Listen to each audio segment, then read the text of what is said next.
ოსტეოპოროზი მსოფლიოში ერთ-ერთი ყველაზე გავრცელებული დაავადება, რომელიც ძვლების დაზიანებას, დასუსტებას იწვევს, ხდება ძვლის მასის შემცირება და მოტეხილობის რისკი იზრდება.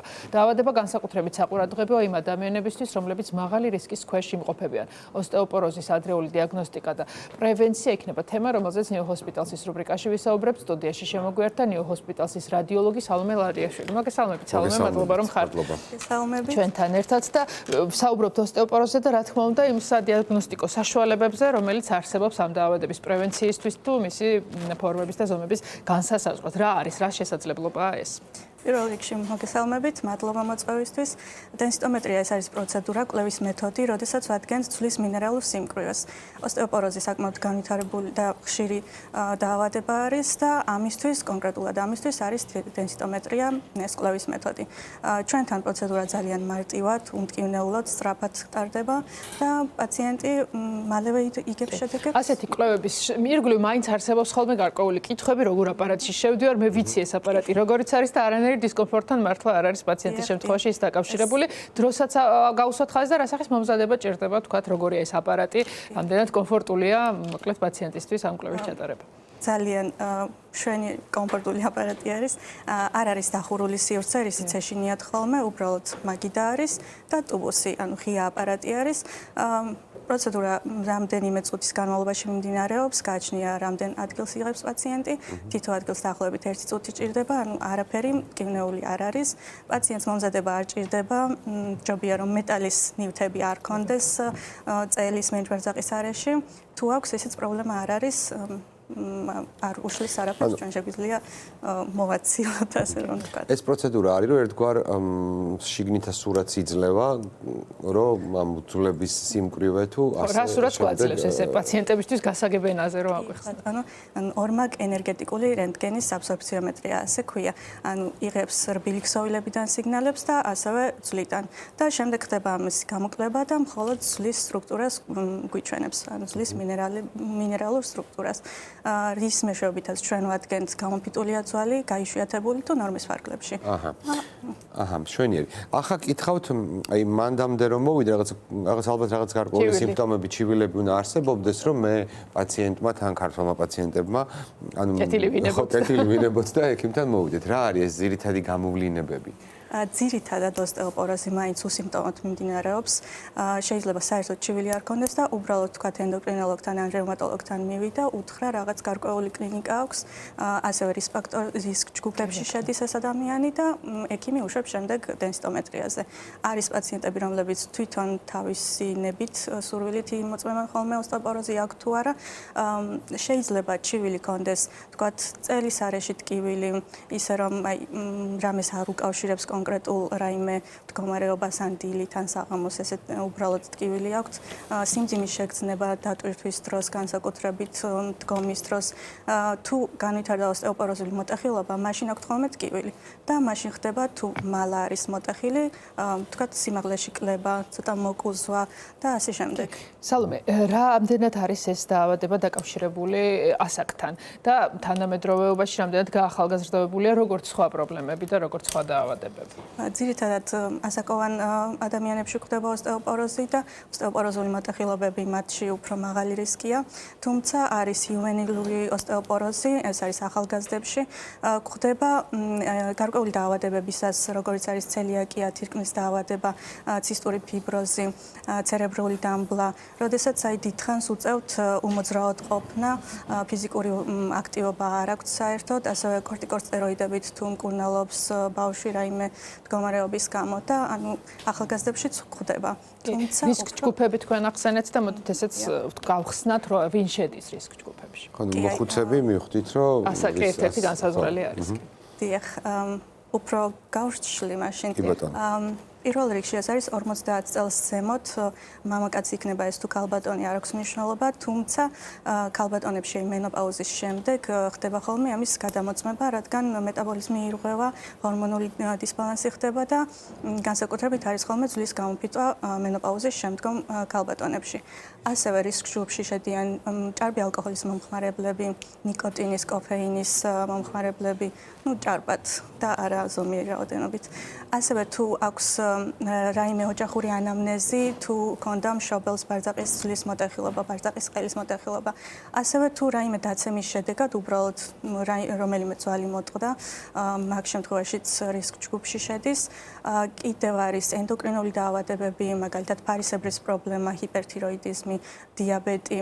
ასევე თუ აქვს ჰისტერექტომია გაკეთებული ან საშვილოსნო საკვერცხეები ამოღებული აქვს, თუ აქვს გაკეთებული ბარიატრიული ოპერაცია, თუ მკურნალობს გლუკოკორტიკოიდებით, მაგალითად დექსამეტაზონი, პრედინსოლონი, სერეტიდი, სიმბიკორტი, თუ არის რევმატოლოგთან მკურნალობს კონკრეტულად რევმატოიდული ართრიტის დიაგნოზით. ესენი არის ძირითადი. საკმაოდ ვრცელია ჩამონათვალი. ხო, საკმაოდ ვრცელი ყოფილა. ანუ გამოდის რომ ძვლის რაღაცა სიმკვრივის შემცირების ძალიან ბევრი მიზეზი ყოფილა. როგორ ხდება ეს სალომე, იმიტომ რომ ერთი შეხედვით ხო გონია რომ ამას ძალიან ბევრი დრო სჭირდება, ხო? ან დროსთან ეს როგორ არის დაკავშირებული, ანუ რამდენად ეტაპობრივად იწყება და რა როლი და მნიშვნელობა აქვს ასეთ დროს ადრეულ დიაგნოსტირებას და ყურადღების გამახვილებას. ძირითადად მაინც არის ხოლმე ფარისებრის პრობლემა პირველ რიგში და დიაბეტი ჩვენს საქართველოს მოსახლეობაში და აი ამ დროს ხდება ძირითადად განსაკუთრებით ფარისებრის პრობლემის დროს, რომ ირღვევა დისბალანსი, მეტაბოლიზმი, ძვლის დაშლა აღდგენას შორის დისბალანსი და ამის გამო ხდება ხოლმე რომ ძვალი იფიტება. და აი კონკრეტულად ამ დროს არის ხოლმე ენდოკრინოლოგი, როცა უნიშნავს ამ კვლევას და თუ არსებობს ესეთი რისკი, ჯობია დენსიტომეტრია გადაიღოს პაციენტმა, რადგან დაადგენს არის აქ ოსტეოპენია თუ ოსტეოპოროზი. ოსტეოპენიაც უკვე გარკვეული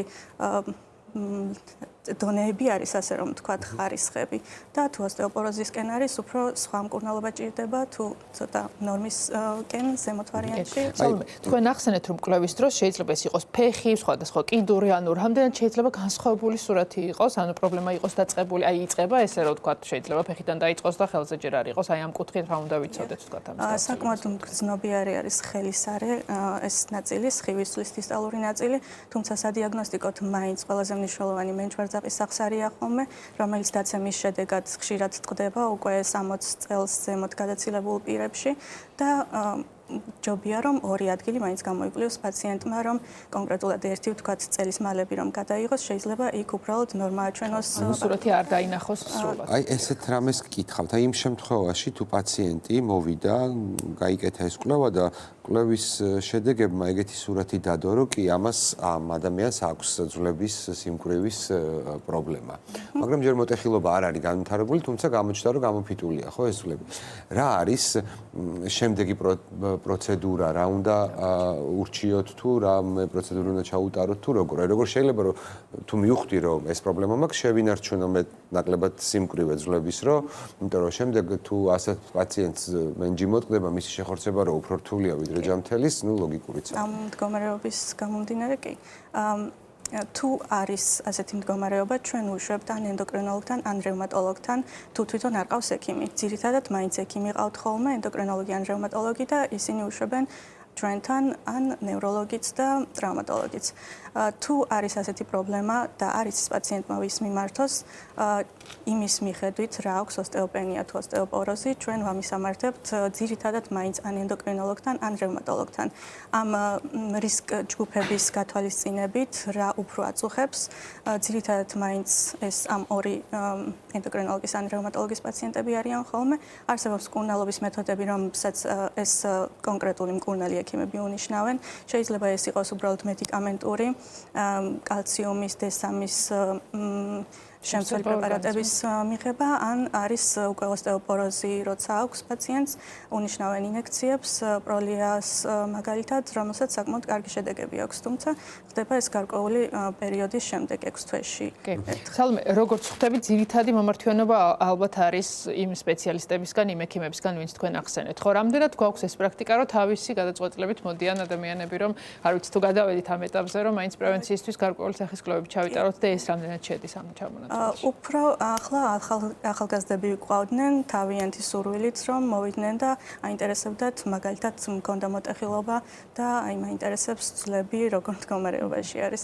უფრო ეს ძირითადად ალბათ მოტეხილობის შემდეგ დგება ეს კითხვა და მოდიან და მომართვიანობაც მაღალია. სტატისტიკა როგორი გვაქვს ამ დაავადების გავრცელების და მესმის რომ საქართველოში ეს ცალკე სტატისტიკა არ იქნება, მსოფლიო სტატისტიკა როგორია და ალბათ ხო ნუ ჩვენს უნდა ვივარაუდოთ რომ ამ საერთო სტატისტიკაში შევდივართ მაინც კი საქართველოში ესეთი სტატისტიკა არ გვაქვს ოსტეოპოროზის შესახებ, თუმცა მსოფლიოში რამდენიმე წლის წინანდელი სტატისტიკის მიხედვით ყოველ მესამე ქალს და ყოველ მეხუთე მამაკაცს აქვს ოსტეოპოროზი და მკურნალობს ამ დაავადებას.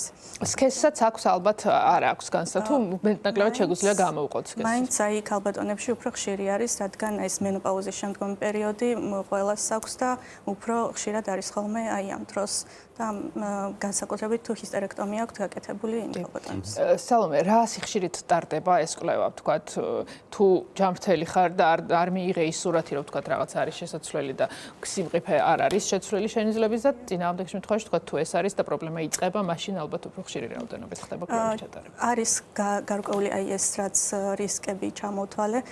ამის მიხედვით ჩვენ გვაქვს რისკების შეფასების შკალა, ასე რომ ვთქვათ, რის მიხედვითაც ვაფასებთ პაციენტს და ვურჩევთ რეკომენდაციაში, რამდენ ხანში შეიძლება განმეორებით კვლევა ჩაიტარონ.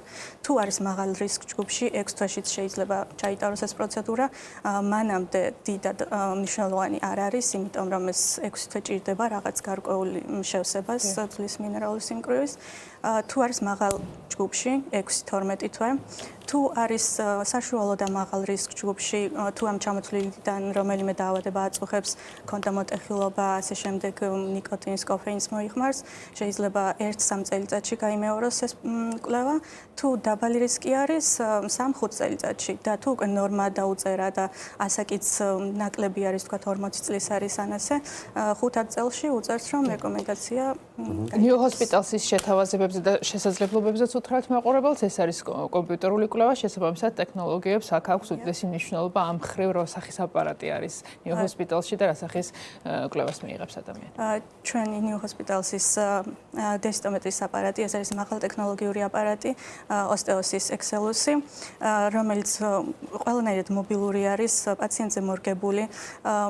ატარებს რამდენიმე წამში, დაახლოებით 22 წამიდან 55 წამამდე ერთი ადგილის გამოკვლევას, წამებში გვაძლევს სურათს გამოსახულებას და თვითონვე შეუძლია ავტომატურად დააგენერიროს ეს ყველაფერი, ჩვენ რაღაც პატარა ცვლილებებს შევიტანთ ხოლმე და უკვე რამდენიმე წუთში არის პასუხი და პაციენტს მაშინვე ვატანთ ხელზე.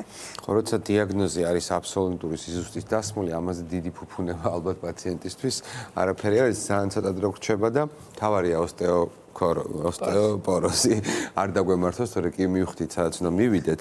მოკლედ გითხარით, მაინც როგორ უნდა მეტნაკლებად როგორ უნდა დავიცვათ თავი, რომ ჩვენმა ძვლებმა სიმყიფე არ დაკარგონ. კი ბატონო, ჩვენ ცხოვრობთ. ყველაფერი არ გაგვიუქმოთ ახლა სიგარეტი, ყავა, ყველაფერი. აი ზომიერების ფარგლებში კი, რა თქმა უნდა, ყავა და სიგარეტი კი. უბრალოდ თუ ჭარბად მოიხმარს და თან თანხლები რაიმე პრობლემა არსებობს, მაგ შემთხვევაში არის ოსტეოპოროზის მაღალი რისკი უფრო. აი ჩვენს შემთხვევაში ძირითადად შენობებში ვართ, მზის სხივების ქვეშ არ ვართ, ნაკლები ფიზიკური აქტივობა გვაქვს და აი რამენაირად უნდა შევუთავსოთ ის, რომ თქვათ გარეთ გავისეირნოთ 10-15 წუთი მაინც მზის სხივები მივიღოთ, ასე რომ ვთქვათ, D ვიტამინი, კვებით შევუწყოთ ხელი, ან დაბალანსებული კვება და არა მხოლოდ ეს სწრაფი კვების ობიექტებში ნაყიდი საკვები. აი ეს ყველაფერი ცხოვრების წესის ჯანსაღად გარდაქმნა, რაღაც არა მარტო ოსტეოპოროზის შემთხვევაში, სხვა დაავადებების შემთხვევაშიც დაგვეხმარება, რომ ვიყოთ ჯანმრთელები. დიდი მადლობა დაგემშვიდობებით, საუკეთესო სურვილებით.